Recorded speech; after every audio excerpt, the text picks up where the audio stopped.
The time is 6:31 and the Louisville Planning and Zoning Commission meeting of Tuesday, May 19th, 2020 is now called to order, and we do have a quorum present. This is a Zoom meeting. Those that have called in, your microphone is muted when you originally call, and if you need to speak or want to speak, someone on staff will talk to you. There is no public hearing scheduled for this meeting.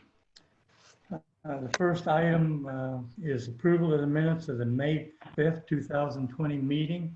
There are no additions or corrections. May I have a motion to approve the minutes as presented? Move to approve. That was Karen. A motion seconded by Mary Ellen. We do the roll call. Aram? Aye. Karen? Aye. Jim? Aye. Mary Ellen? Aye. John? Aye. William? Aye. There are 7 ayes and motion carries. Item number 3 is approval of the regular hearing for plats. There are 2 plats. We will read them separately and vote, and vote on them separately. Item 3A, final plat of Castle Hills Golf Course Edition, lots 6R1, 6R2, 6R3, and 7. It's Block A, out of a 17.179 acres, and this is out of the J. Dooley Survey, abstract number 343, with a state townhouse residential. Hang on 1 second. I need to get a drink of water.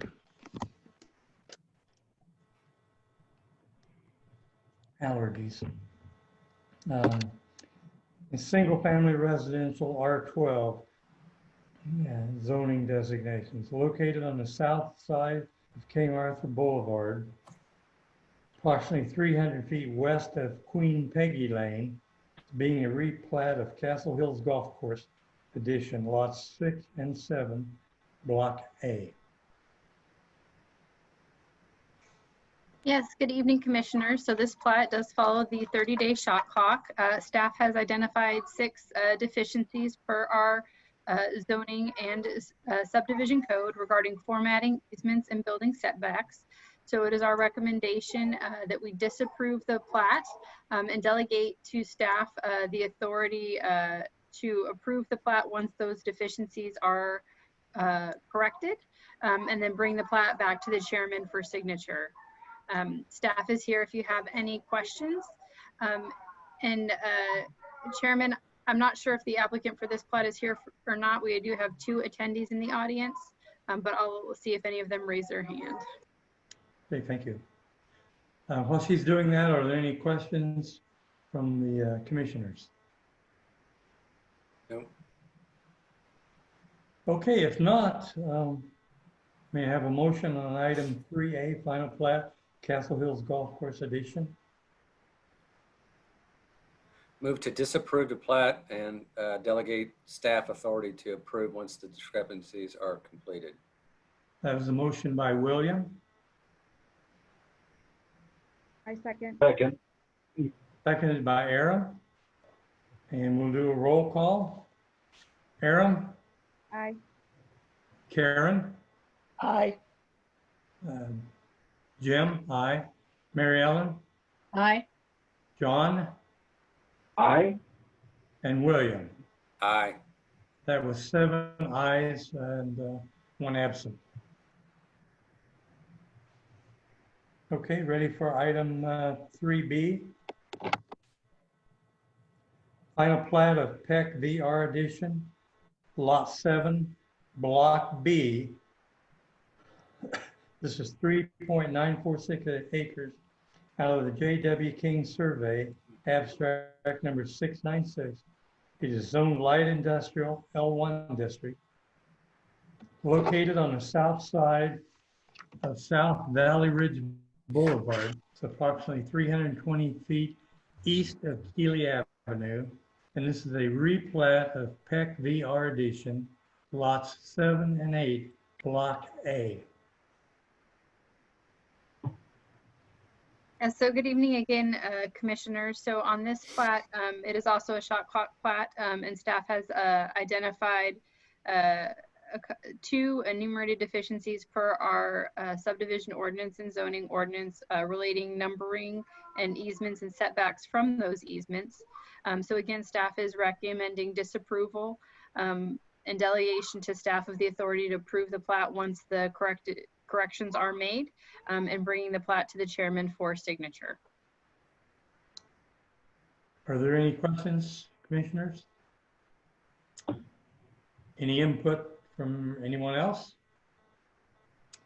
Okay, at this time I'll entertain a motion for item 3A, the final plat of Peck VR Edition, Lot 7A and Block B.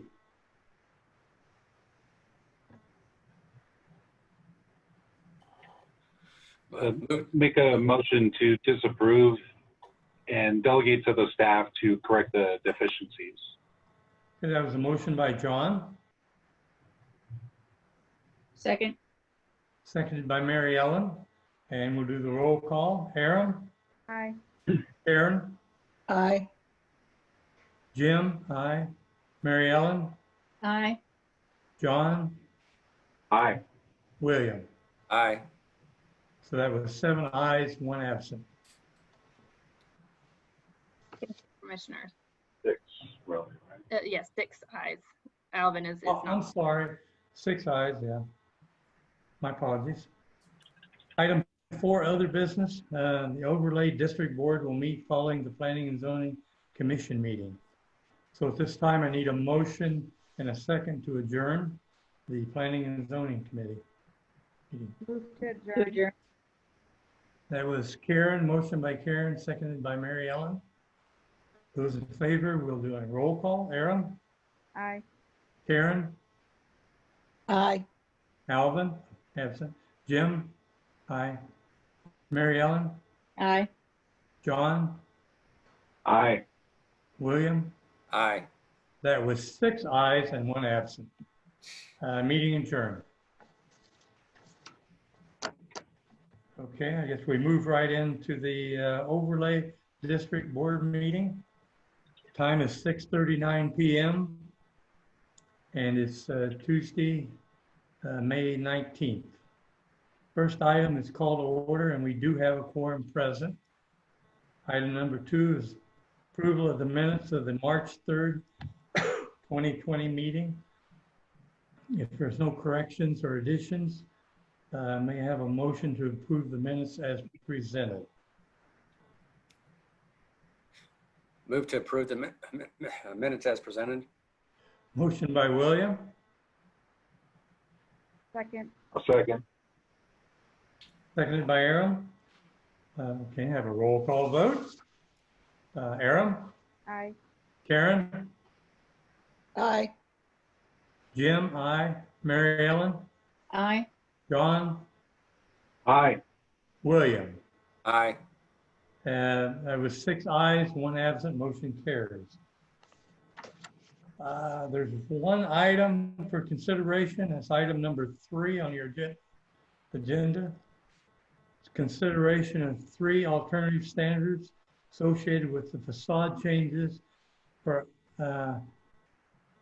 L5 said, something like that, on 2 lots totaling 1.0542 acres, legally described as lots 2 out of the W. King Survey, abstract number 697, located at 1342 East State Highway 121 Business. It's zone general business, GB, and it's requested by Alman Al-Kurdi of Moose Construction LLC on behalf of Jose Val, I'm butchering these names, Valqueza, the business owner, case number 20043, alternate standards. And my apologies, please. Good evening, Overlay District Board. El Paisa is a Mexican food restaurant that's looking to operate out of an existing building located at 1342 East State Highway 121 Business. And this is a location that was previously used as a skate shop and is now being converted into a restaurant. This location is in the I-35 Overlay District in the core sub-district. For the conversion of this property to a restaurant use, the business owner has completed a patio addition and has completed work on the exterior of the building prior to city approval. Both the addition of the non-air conditioned space of the patio and the changes to the street facing facade require compliance with the architectural and landscape section of the overlay district requirement.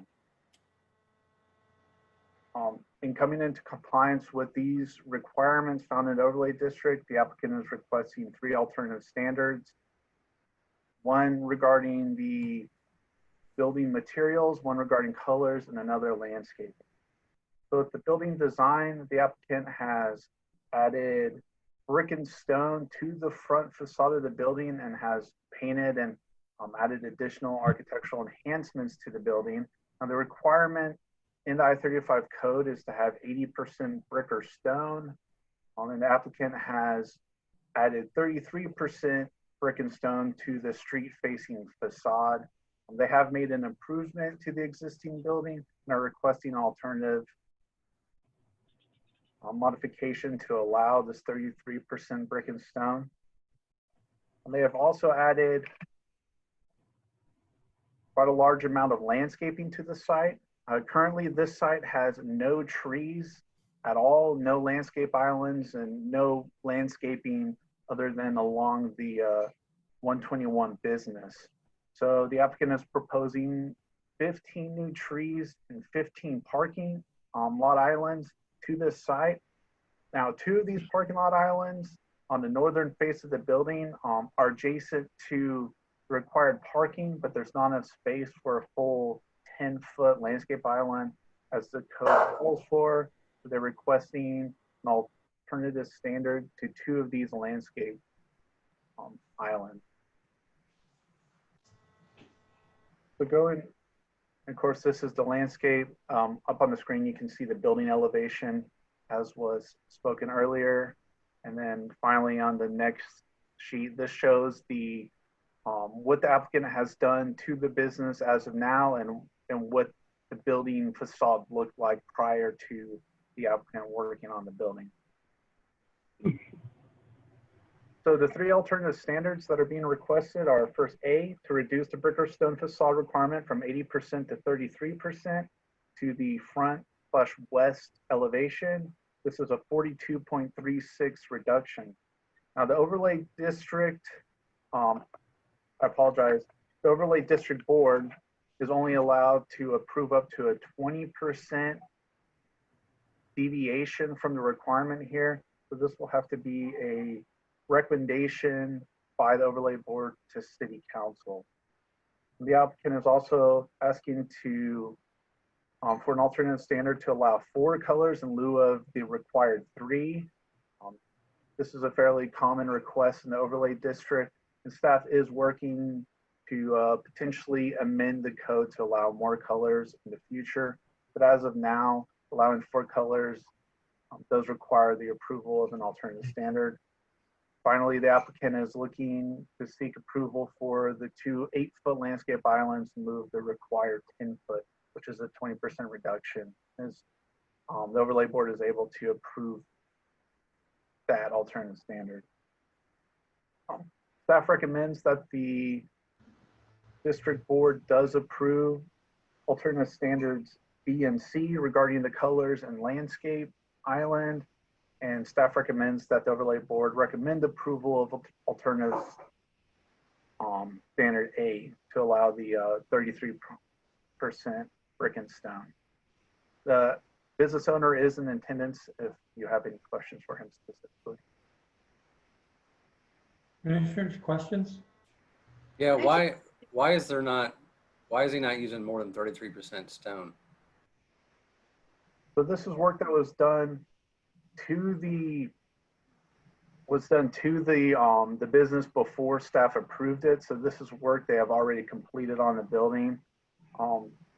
Overall, staff feels that the addition of, the large addition of landscaping to the site, plus the overall improvement to the front facade, is a large improvement to the overall site in this portion of the I-35.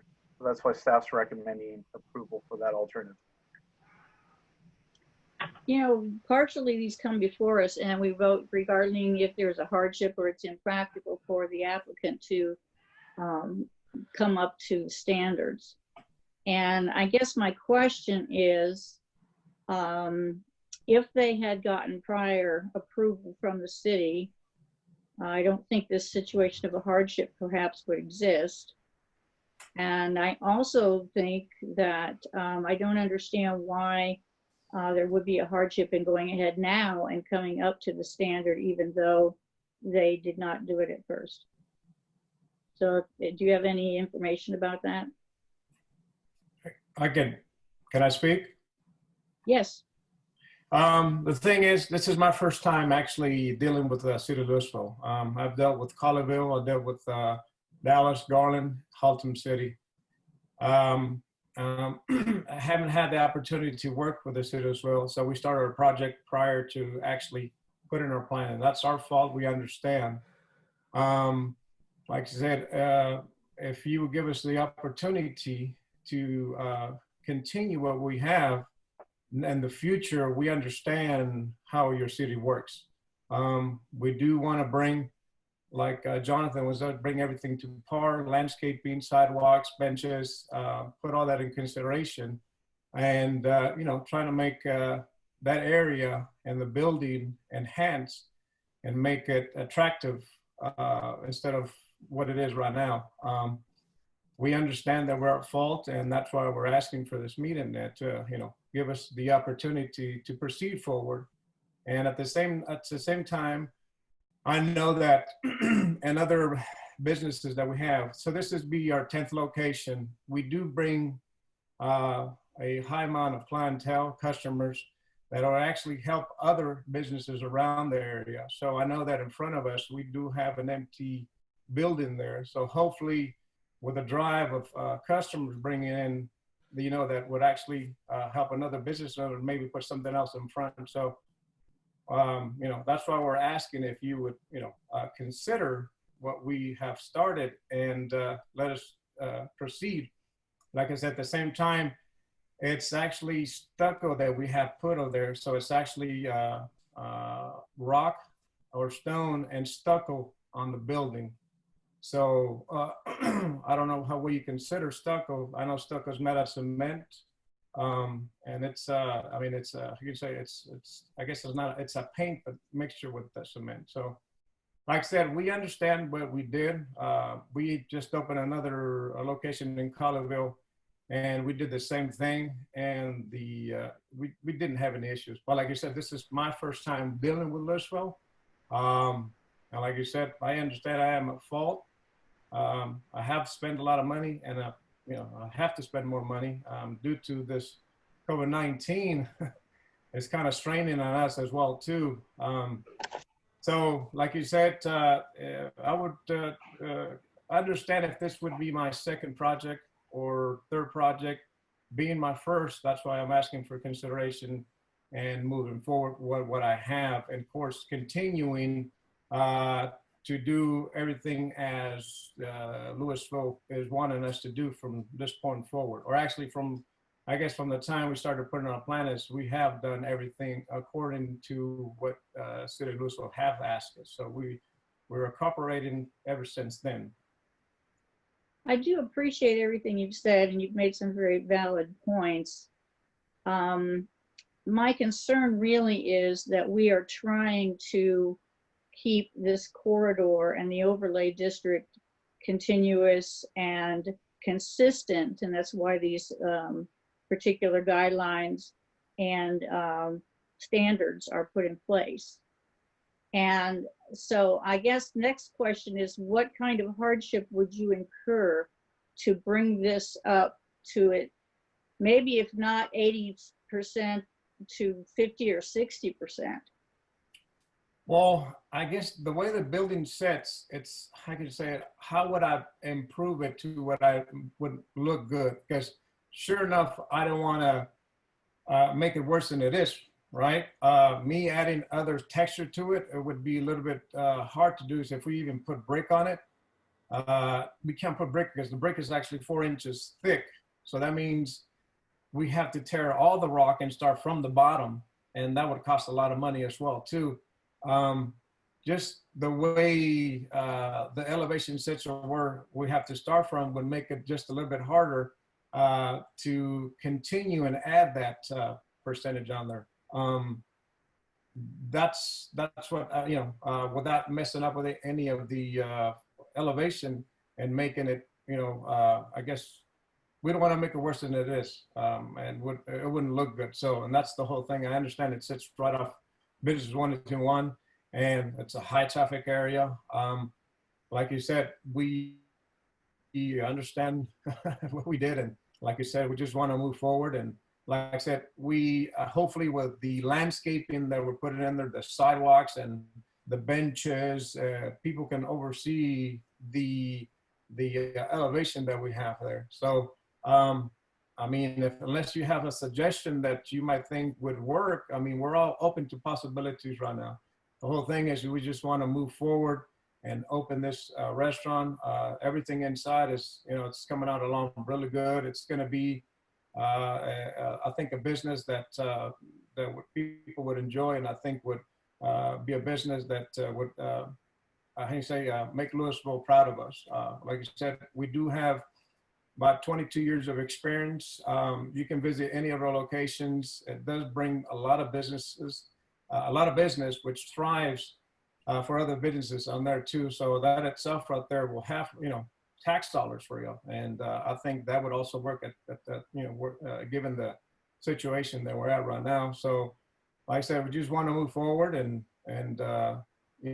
put anything in consideration. Like I said, if the board has something they want us to do that is cost efficient, I mean, I'm up for any suggestions.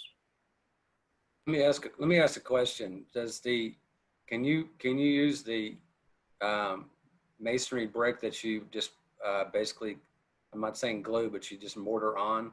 That's not the typical brick that has the still look of brick. Is that acceptable per the code, the overlay code?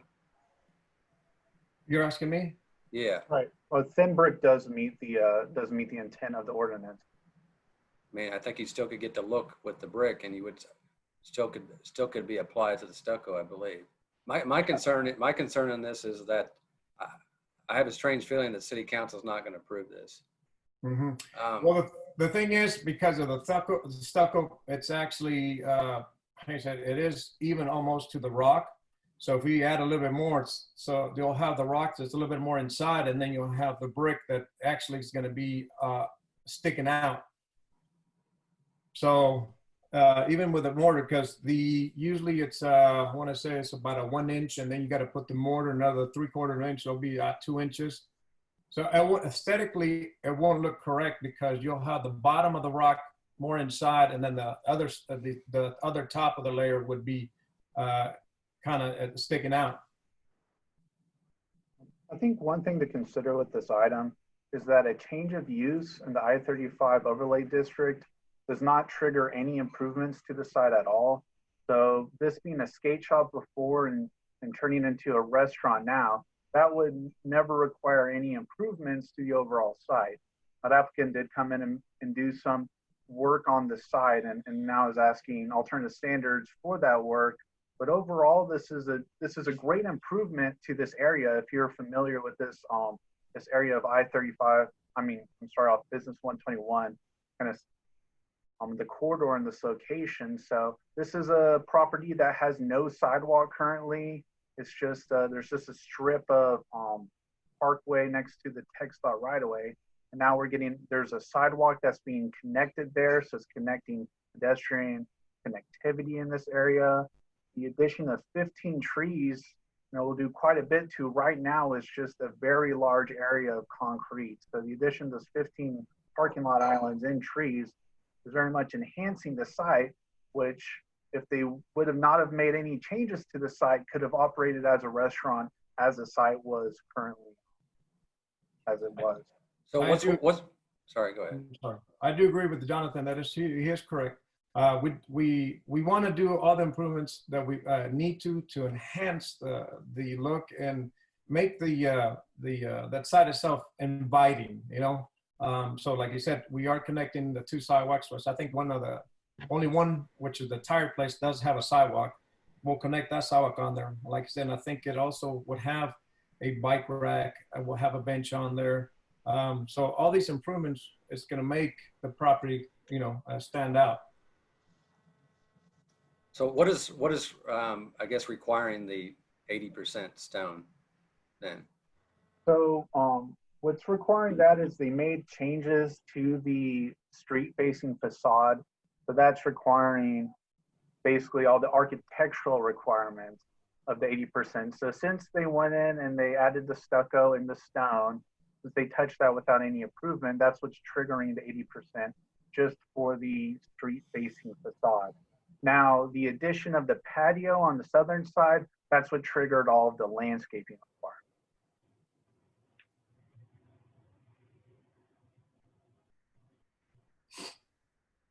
If I may add make some additional comments as well. If we could go back to the slide showing the front facade, I think there are some design issues associated with this request as well. You know, typically when you have a brick and stone combination, there's, you know, very, very small percentage that's stucco. You often see commercial developments that'll have a combination of stone and stucco. And it's very typical to have kind of a wainscot, and that's what was kind of applied here. If you look above the roof line, there is a strip of stucco. It's very difficult on an existing buildings to structurally hold any additional type of masonry, be it stone or brick, just because the building was not originally designed for that. So having the strip of stucco above the roof canopy is something typical you see with a redevelopment of an existing building. Now, they did meet the requirement of adding a cornice that did add a decorative touch to the or element to the building compared to the original elevation. And I think on the facade where the doors and windows are, if the stone was brought up higher, you could probably only go to about the top of the windows or doors, and then that would leave a very narrow strip of stucco above that. And again, that may look more odd and take away from the balance, you know, whereas they stopped about halfway. So I think from a design point of view, they added the right amount of stone in combination with the stucco. I think adding just a small amount of brick in some places would from a design point of view, make it almost, it would be competing the various elements. Typically, like I said, you either have a combination of stone and stucco or a combination of stone and brick. And keep in mind the sides of the building are and the rear remaining with stucco exteriors. So I just wanted to speak to kind of some of the design issues that are impacted by this request as well. How do we keep this from becoming a precedent? That in future something very similar or similar enough to this comes up and we have voted yes to allow this reduction and are forced to do it again in the future. Well, again, each request is on a case-by-case basis. You have to consider the design, the existing building, the structure. Those are all different elements. And usually each request is, you know, has a unique set of circumstances. Also, some other elements to consider too are the other improvements that are being done on the site. So they all kind of come together as a package. So that's something that you have the ability to look at on a case-by-case basis. So, for instance, if in the future a similar building comes in that's not really doing any landscaping improvements, maybe the landscape improvements are already there. then you might could look at the overall package to see very little is being changed. So you would expect more enhancements to the structure itself. But again, it depends on how the structure is designed and what the existing materials are.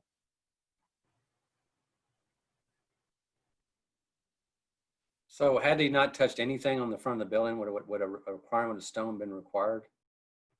It would not have been required. The enhanced landscaping would still have been required due to the addition of the non-air conditioned space. But if he didn't touch the front facade at all, then no improvements would have been required to the facade itself. Okay. So he could have just painted then, right? Correct. That's correct. Okay. All right, any other comments, questions? No, I think, like I said, just basically we understand we're at fault. There's no hiding that. Like I said, we just want to move forward and try to open the business. And like I said, go ahead with the other landscape and everything else that would need to be done. So we go ahead and, get ready with this project. We do want to, like I said, build more restaurants and, within the Louisville corridor there, 35. Like I said, we're not only in the restaurant business, but we are also in the real estate. So, we have we have a good reputation as a restaurant. Like I said, we've been in business 22 years, so it's not our first rodeo. So, like I said, we understand, what the business takes, and, we just want to bring money for everybody, tax money, and, keep the business afloat and going. Okay. So Jonathan, does the staff feel comfortable with this approach? I think staff does feel comfortable just with the overall improvements that are being made to the site. Comparing to what the site looks like today, to what it will look like after all this new landscaping. And even though the building elevations don't meet our requirement, it is a large improvement to the scape, what was there previously. So as a complete package, I think this is really going to be an improvement to this section of the corridor. Okay, thank you. With that, I guess I entertain a motion for this item.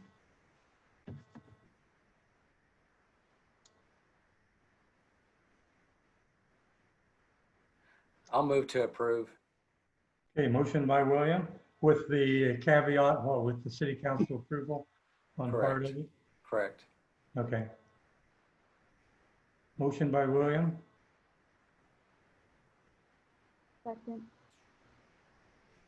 Who said that? Aaron. Oh, Aaron? Okay. Sorry, Aaron. I didn't see you light up on here. Okay, we have a motion by William, seconded by Aaron, and we'll do the roll call vote. Aaron? Aye. Karen? Aye. Jim? Aye. Mary Ellen? Aye. John? Aye. And William? Aye. Okay, we have 6 ayes and 1 absent, so the motion does carry. Thank you, Overlay Board. Alternative Standard A to reduce the brick or stone facade requirement from 80% to 33.33% will appear before City Council on June 15th for a second and final public hearing. Okay, I guess no other business coming before the board. May I have a motion to adjourn? Move to adjourn. Move to adjourn by Karen, Second. seconded by William, and roll call. Aaron? Aye. Karen? Aye. Jim? Aye. Mary Ellen? Aye. John? Aye. William? Aye. Okay, we have 6 ayes, 1 absent. Motion carries. The meeting adjourned.